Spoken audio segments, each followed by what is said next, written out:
Chicos, buenos días. Seguimos con la unidad 2 de conservación de suelos. Como ustedes pueden ver, hemos visto ya principios y elementos de la conservación de suelos, hemos visto los elementos que participan en la degradación de los suelos, los diversos tipos de erosión, que lo vimos la semana pasada, y que también estuvimos viendo el tema de la conservación. Hicimos un poquito de conciencia, ¿cierto? Y ahí nos fuimos a ver después el documental que vamos a comentar en la clase. Pero también tenemos que pasar a otra parte de la materia, que es esta, el cuarto punto, que son las tasas de erosión en los suelos. ¿Ya? Vimos también efectos y consecuencias de la erosión en los suelos, y lo que vamos a ver después, ya desde el bien en adelante, va a ser aptitud agrícola de suelos, capacidad de uso, categorías para riego. Eso es lo que vamos a ver la próxima clase.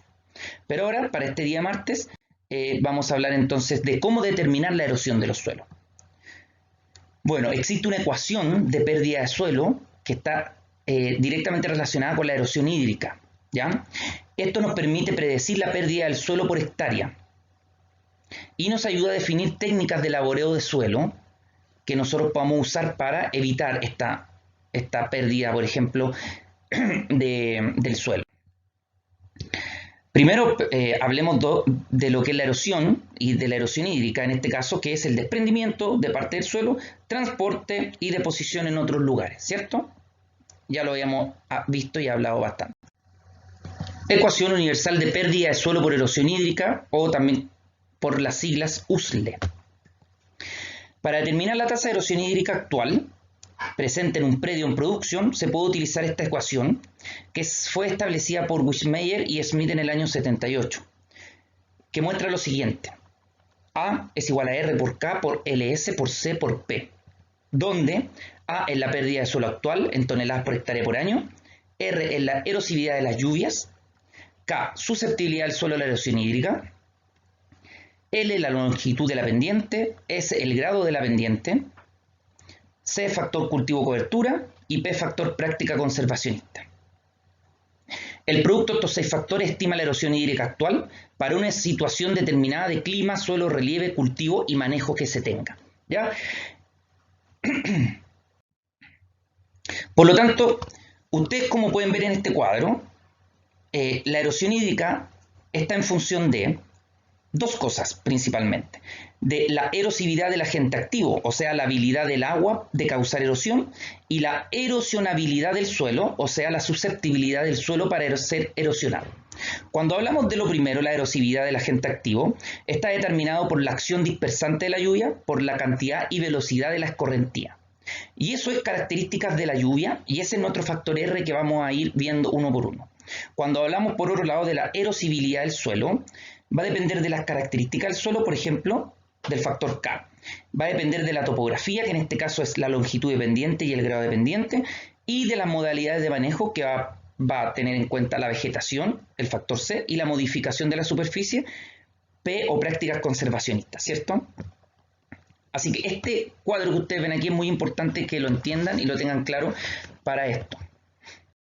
No vamos a sacar cálculos de ecuación universal de pérdida de suelo por erosión hídrica, sino que la vamos a ver desde un lado un poco más superficial, y para que ustedes la puedan entender y puedan saber qué es lo que se pide, pero no vamos a hacer ecuaciones matemáticas que son de bastante complejidad. Si quieren, yo se las puedo mostrar en clase para que vean la complejidad que tiene sacar estos cálculos en base a datos meteorológicos o datos que nosotros podamos ir tomando y que posiblemente sean bastante complejos. Yo se los voy a mostrar en clase de todas maneras.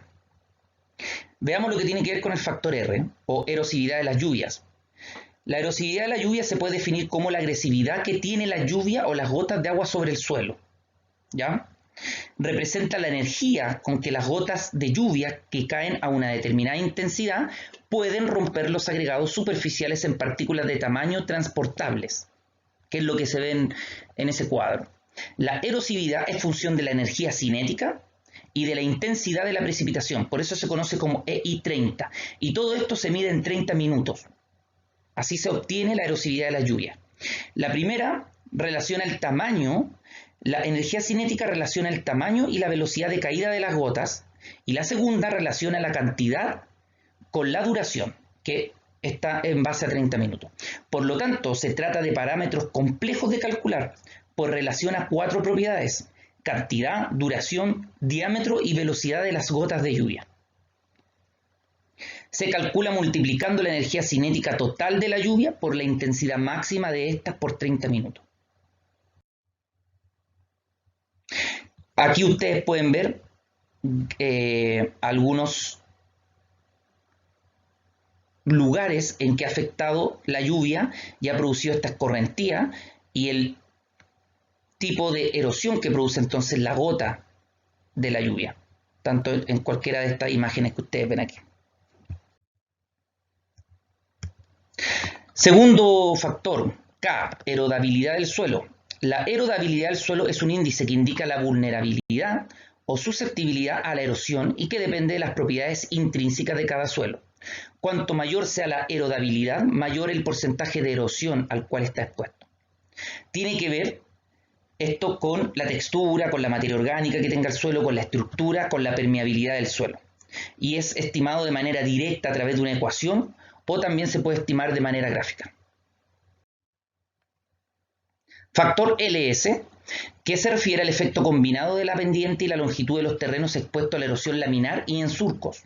Su valor se obtiene por multiplicación de la longitud y la pendiente. S es el grado de inclinación del terreno y entrega un componente de gravedad. Influye en el flujo y su velocidad. Mientras más inclinado, más rápido la velocidad del agua, ¿cierto? Y L es la longitud. Es el factor que condiciona el volumen de agua que fluye en una ladera. Mientras más largo, más agua va a fluir por esa ladera. Mientras más corto, menos cantidad de agua. Aquí ustedes pueden ver los cálculos, ¿cierto? Tenemos, por ejemplo, una pendiente que tiene un 40% pendiente al principio, después 25, 10 y la longitud 120 metros. Y multiplicando estos dos factores, nosotros vamos a obtener entonces el factor LS. Y obviamente que es distinto el daño que tenemos por erosión hídrica cuando la pendiente es más baja que cuando tenemos una pendiente más alta, ¿cierto? Eso se podría sacar fácilmente por conclusión. Factor C. Este factor indica el efecto de la cubierta vegetal en la pérdida del suelo.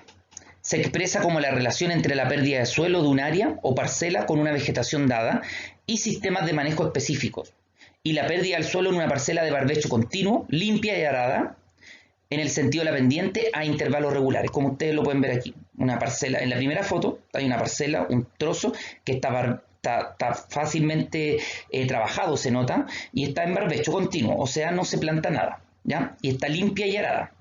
Entonces, obviamente que aquí vamos a tener un mayor factor o sea, vamos a tener una mayor erosión del suelo que entre una que no tenga eso, ¿ya? Ya lo habíamos visto, que la cubierta vegetal ayuda a la pérdida de suelo. Ahora, los valores de C son pequeños cuando el suelo está protegido del impacto del agua de lluvia y de la acción de la escorrentía superficial. O sea, lo que podemos encontrar en esta parte de la fotografía donde está más verde es que tenemos un valor C pequeño. Y viceversa, o sea, mayores valores de C cuando menor es la cobertura del suelo, es decir, cuando hay una menor protección, por lo tanto va a haber una mayor erosión.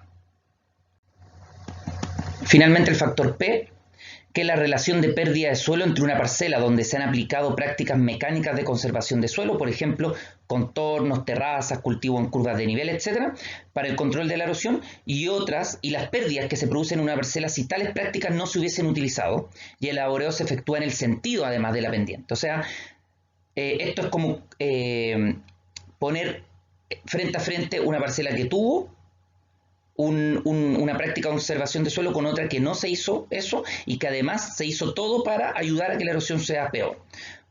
Cuando las prácticas de conservación no se aplican o son muy pocas, el valor de P es igual a 1. Mientras mayor prácticas de conservación tengamos, menor será el número.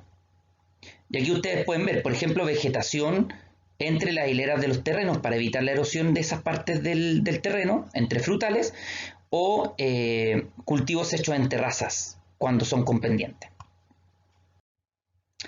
Chicos, eso es todo entonces la clase del día martes. Que estén muy bien y nos vemos.